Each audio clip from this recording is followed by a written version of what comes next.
There are definitely some deep grey skies on the horizon. Inflation, interest rates, and recessions ahead. Gold and silver, precious metals generally, are seen as this safe haven. But will gold and silver really be the ship that will weather you through the forthcoming storm? And what should your strategy be right now for accumulating more of this stuff? Let's find out in another Precious Metal Ramble.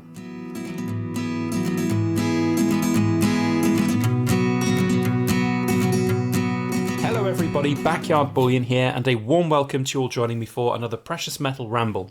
Now, with inflation being pretty high right now, to say the least, and interest rates going up, and the threat of recessions hitting major economies around the world, if not already taking effect, gold and silver stacking certainly looks quite appealing.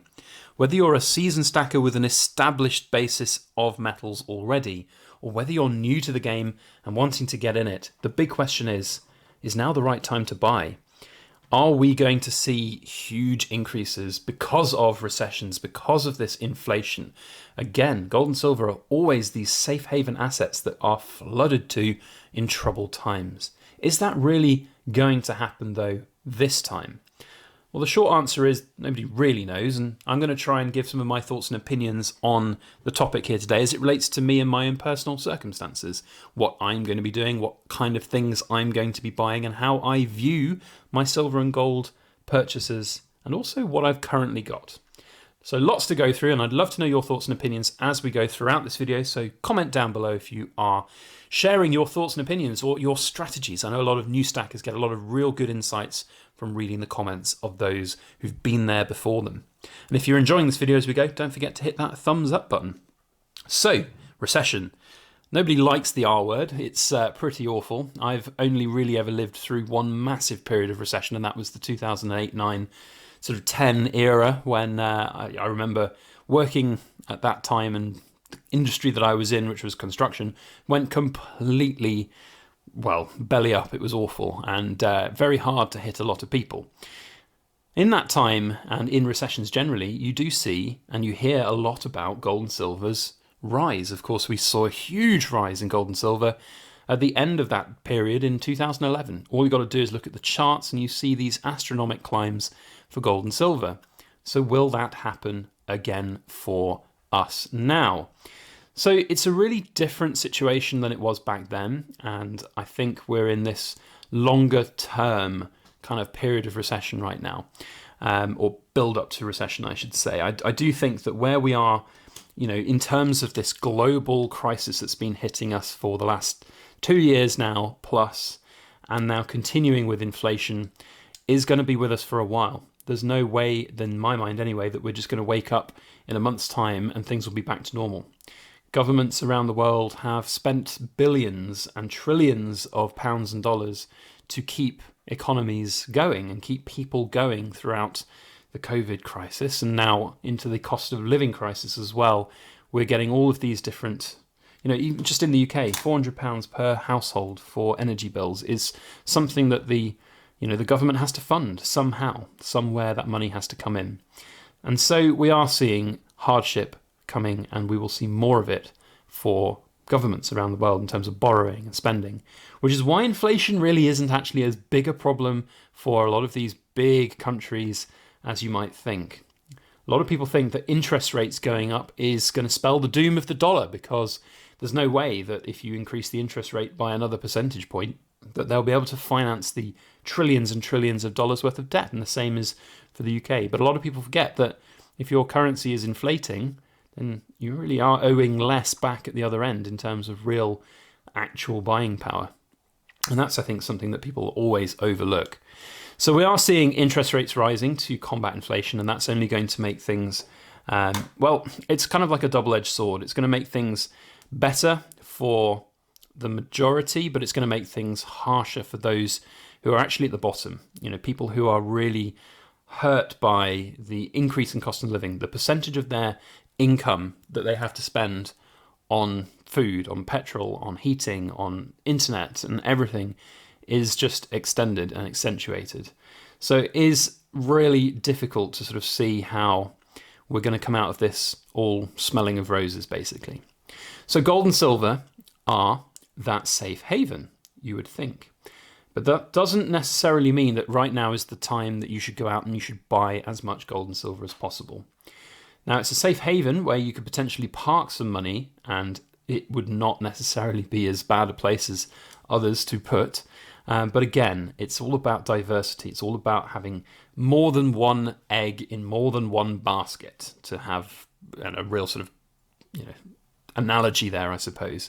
There is no way in my mind that anyone could convince me that going all in on gold and silver or anything is a good idea. And that should be the same for everybody out there. It really is important to have that perspective, I think. Now, traditionally, as I said, gold and silver are this safe haven asset. So you would expect perhaps over the coming weeks and months that gold and silver will continue to rise. In fact, you'd have thought that over the last year, really, because we had these prices for gold and silver that were way higher than they currently are. And then we started to see this inflation crisis happen, and all of these, huge warning signs for what's coming ahead. And let's be quite frank, all the big financial institutions, they'll know that when the inflation started going, they'll know there was a very high likelihood of interest rates going up at some point, which they have. And of course, when interest rates go up and it stifles borrowing in an economy, it stifles business growth, it stifles the ability for businesses to be competitive and really, to sort of increase prices to pass on their costs. It really hurts businesses, which means that they have to sort of scale back. Recession is going to come. It's inevitable that was going to happen. So the big players in the markets and the market sort of leaders and movers and shakers, so to speak, will have already priced in a lot of the movement that we are likely to see. Now, how deep and how far this recession is going to hit is, of course, yet to be seen. And that's where the difference is going to be for the gold and silver markets. Now, if you're watching this video because you're kind of new to gold, or you want to get into gold and silver, or you're new to gold and silver, and you're thinking, well, I should buy some, I'd say go for it. I don't feel like there's any problem in buying some gold and silver right now. Whilst I'm playing a little bit of devil's advocate and saying, yeah, the markets have priced some of that in already, there are so many different unknowns right now in the world, not just from the economic positions, but from huge geopolitical situations as well. So there could be a whole host of other factors at play that still might improve silver and gold's price points. If you're looking, though, for something that's just going to be a short-term hold, perhaps consider gold. I know a lot of people will think, hang on, gold's just far out of reach. It's almost like unobtainium right now.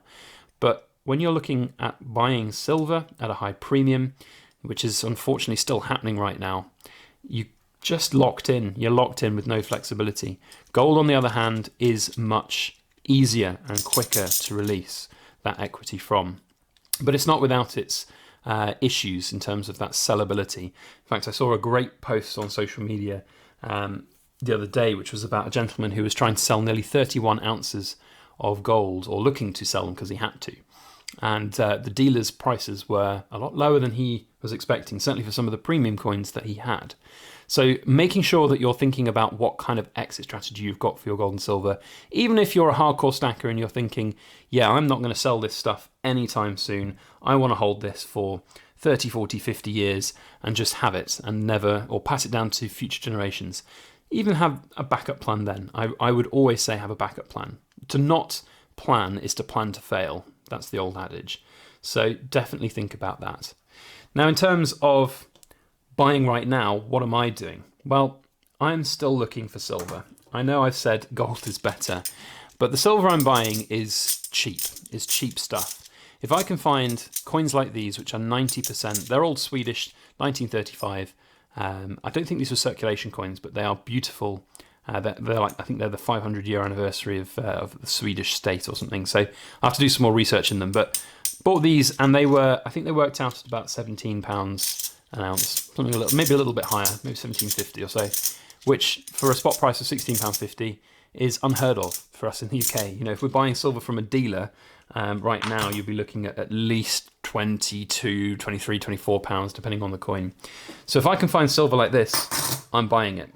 And I will be keeping that, and I will be selling it at a point in the future to cash out on its growth, to cash out on its premiums, perhaps, if I can get hold of a better price for them, and then buy gold. That's the simple thing. In terms of my gold strategy going forward, it is interesting. You do want to sort of, have your goals, have your stacking goals in place, and don't necessarily alter them too much. So I have got a gold stack that's been established already, and I have a plan to purchase more gold on a annual basis. I have a target for how many ounces that I want to look to buy. I've already bought some gold this year, and I have got a few more ounces left in my kind of budget, my target to get, but I'm just waiting. Now, there were last few weeks a couple of lower points for gold. Maybe that was the time to buy. Maybe I could be wrong, but I still think that we're in this interesting period where I think the market really has factored in, I should say, all of what I've talked about today: inflation rates, interest rates, and of course the threat of recessions. I don't think that we're going to see these astronomical rises in gold anytime soon, and I'm basically just waiting. If I can find really dirt cheap silver to put into my stack instead of gold right now, then I still think that that's a better bet. But it's all about individual circumstances, because of course I'm fortunate enough to have the luxury of being able to hold a lot of this silver for a long time. These coins, as I said, £17.50 an ounce, around about that. I'm not worried about holding these. If I need to take these and sell them tomorrow at a loss, then I'm doing something wrong. So I've planned and I've budgeted that this money is put aside for a long term. If there's an opportunity at some point down the line where I can cash these out, and the same is said, by the way, for things like this gold bar. I wish this was a gold bar. God, can you imagine? Same can be said for things like this silver bar. Buying this off the Silver Forum, I think it was 620 maybe, so about £21, just under £21 an ounce. I can't do maths off the top of my head. Let me get the calculator out and do the exact number, shall we? So I know a lot of you will want to know. 620 divided by 32.15. £19.28, a lot cheaper than I thought. So yeah, again, buying this off, the Silver Forum, social media, private sales, great price for this. Great price for this. And the backup is, of course, I can always melt it down into something else. But the point here is that I think silver's a great buy right now if you can get it at the right price. But if you have to spend more on bullion grade silver, I think you're doing something wrong at the moment, if I'm being brutally honest.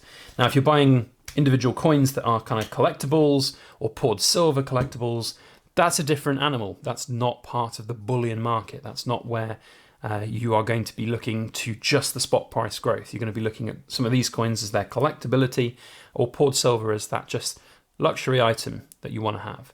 I make no bones that my bits of poured silver are not investment vehicles. They don't necessarily stand there as their counterparts do for silver bars and things. It's just about finding the right buyer for right products. But what I think is most important is that you don't go all in. And that's my key message to finish this video.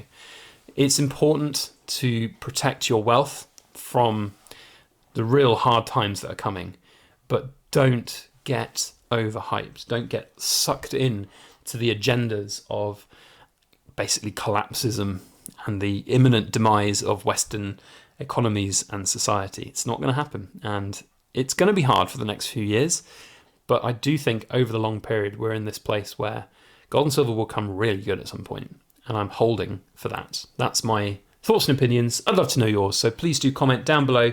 We'll see you in the comments for a nice fun discussion. Otherwise, if you've enjoyed this video, you know what to do. Hit that thumbs up button. And if you're not subscribed and you've enjoyed and you've watched to this point in the video, then make sure you hit that subscribe button. It's the best way that you can support our channel. And if you're a BYB Rambling Society member and you've watched to this point and you've listened to me ramble on inanely about gold and silver, thank you. You are cool and I love you. We'll see you on the next video. As always, please make sure that you like, share, comment and subscribe for more.